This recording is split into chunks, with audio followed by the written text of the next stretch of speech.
Salut à toi jeune apprenti et bienvenue sur ce nouveau tuto musclé. Alors les dernières fois on a abordé ensemble les 4 points clés de la musculation, mais aussi les différents formats d'entraînement en musculation. Alors si tu n'as pas vu ces vidéos, je t'invite tout de suite à cliquer ici sur les miniatures pour pouvoir comprendre un peu mieux cette nouvelle vidéo. Je t'explique le programme d'aujourd'hui, on va diviser la vidéo en 2 parties.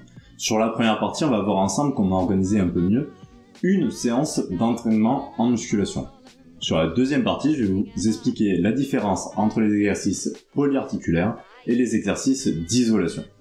Alors tout de suite, je t'invite à prendre une feuille de papier et un stylo, et on est parti pour cette vidéo.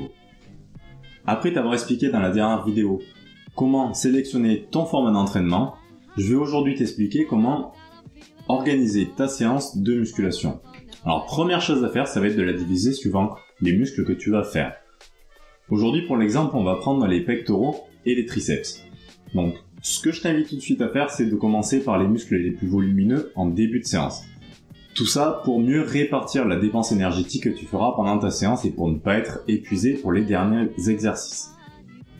Deuxième chose à faire, pour chaque muscle, tu vas répartir plusieurs exercices. Alors pour le nombre d'exercices, ce que tu peux faire, c'est le sélectionner en fonction du temps que tu vas passer à la salle, mais aussi en fonction de la taille de ton muscle. Je t'explique. Tout simplement, plus un muscle est grand, plus il va falloir le travailler sous différents angles pour pouvoir le travailler sur son intégralité. Si on prend le dos, il va falloir faire des exercices qui vont travailler la largeur, l'épaisseur, les trapèzes, les lombaires, et donc ça va faire plusieurs exercices. Donc voilà un petit peu. Donc ce qu'on va faire, on va mettre les pectoraux au début, et on va faire plus d'exercices pour les pectoraux que pour les triceps. Donc maintenant que tu as fait ça, il va falloir diviser ces exercices en séries. Alors imaginons qu'on prend le développé couché comme exercice pour les pectoraux, comme premier exercice. Ce qu'on va pouvoir faire, ça va être le diviser en plusieurs séries. Alors une série, c'est quoi? C'est un certain nombre de répétitions qui vont être enchaînées sans temps de repos. Alors pour être un peu plus clair, une répétition, ça va comprendre la face excentrique et la face concentrique de ton exercice. Par exemple, pour le développé couché, la phase concentrique, ça va être quand vous allez pousser la barre, et la phase excentrique, c'est quand vous allez la descendre. Donc ça, les deux, ça va faire une répétition. Donc une série, ça peut être par exemple 10 répétitions, qu'on va enchaîner ces séries avec un temps de repos à chaque fois. Donc voilà un petit peu comment organiser ta séance. Ce que je veux que tu comprennes tout de suite, c'est que ce soit le nombre d'exercices, le nombre de séries, le nombre de répétitions, le temps de repos, tout ça, ce sont des facteurs de progression au même titre que la charge que tu vas utiliser.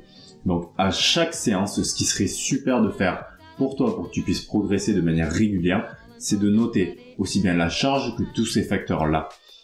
Et ainsi, à chaque séance, tu vas pouvoir jouer, modifier un ou plusieurs de ces facteurs pour essayer de progresser. Donc voilà pour la première partie, on va pouvoir maintenant aborder la différence entre les exercices polyarticulaires et les exercices d'isolation. Alors un exercice polyarticulaire, comme son nom l'indique, c'est un exercice qui va utiliser plusieurs articulations. Reprenons l'exemple du développé couché de tout à l'heure. Cet exercice-là, il va au moins utiliser l'articulation du coude et l'articulation de l'épaule. En réalité, il utilise d'autres articulations, mais on va aborder que celle-là. Donc, ce qu'on peut voir tout de suite, c'est que le fait d'utiliser plusieurs articulations va aussi utiliser plusieurs muscles. Le développé couché, d'abord, ça sert aux pectoraux, avec le mouvement du bras sur le torse, ce mouvement-là. Et deuxième muscle qui va être entraîné ici, ça va être les triceps pour le mouvement du bras sur l'avant-bras. En effet, quand on va tendre son bras, on va tendre son triceps en fait. Donc, avantage des exercices polyarticulaires. Alors déjà, premier avantage, c'est qu'il va recruter plusieurs muscles. Donc ça déjà, c'est un avantage en soi. Ce qu'il faut bien comprendre, c'est que le fait d'utiliser plusieurs muscles et une grande quantité de fibres, ça va entraîner une plus grosse hypertrophie au niveau général en fait. Plus on va recruter de fibres, plus notre corps va produire de testostérone et plus on va prendre en muscle, tout simplement. Inconvénient des exercices polyarticulaires. Premièrement, c'est tout simplement des exercices qui sont vachement plus épuisants que les autres exercices. Donc on va pas pouvoir faire que des exercices polyarticulaires dans une séance. On va en utiliser 1-2 par muscle et suivant la taille du muscle. Autre inconvénient, les exercices polyarticulaires ne vont pas permettre d'isoler vraiment certaines parties de muscles. En effet, des exercices comme les biceps, les triceps, les pectoraux, enfin quasiment tous les muscles ont plusieurs faisceaux. Et donc il va falloir travailler ces muscles-là sous divers angles pour pouvoir travailler chaque faisceau. Et ça, on peut pas vraiment le faire sur un exercice polyarticulaire. On va le travailler dans sa globalité, mais on va pas pouvoir isoler certaines parties du muscle. On passe maintenant aux exercices d'isolation. Alors, les exercices d'isolation, comme leur nom l'indique, ça va permettre d'isoler un muscle ou une partie de muscle. Alors pour ça, ça va recruter qu'une seule articulation. Si on reste sur les pectoraux, on va pouvoir prendre l'exemple de la machine qui s'appelle le butterfly. Alors je mettrai une image ici. C'est une machine en fait qui va recruter que l'articulation de l'épaule pour travailler le pectoral. Donc l'avantage de cette machine-là, ça va être de ne pas recruter les triceps.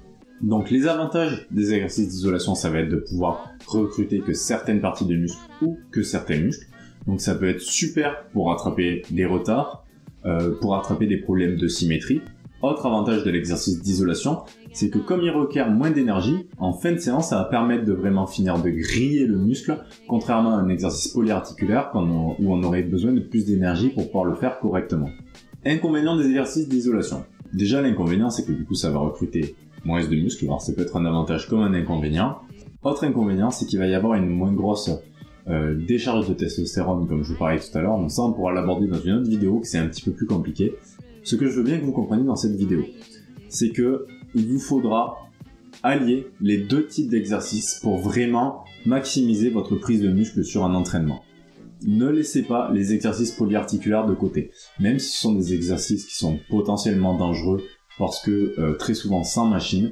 Si vous le faites dans de bonnes conditions avec des personnes qui vous assistent, vous arriverez à une meilleure progression musculaire. Donc voilà, j'ai un petit peu fini avec cette vidéo. J'espère que ça aura été clair. Si elle t'a plu, bah tu sais, tu peux liker, commenter, etc. Abonne-toi pour ne pas louper les prochaines vidéos. Et moi en attendant, je te souhaite beaucoup de courage pour tes prochaines séances d'entraînement en musculation.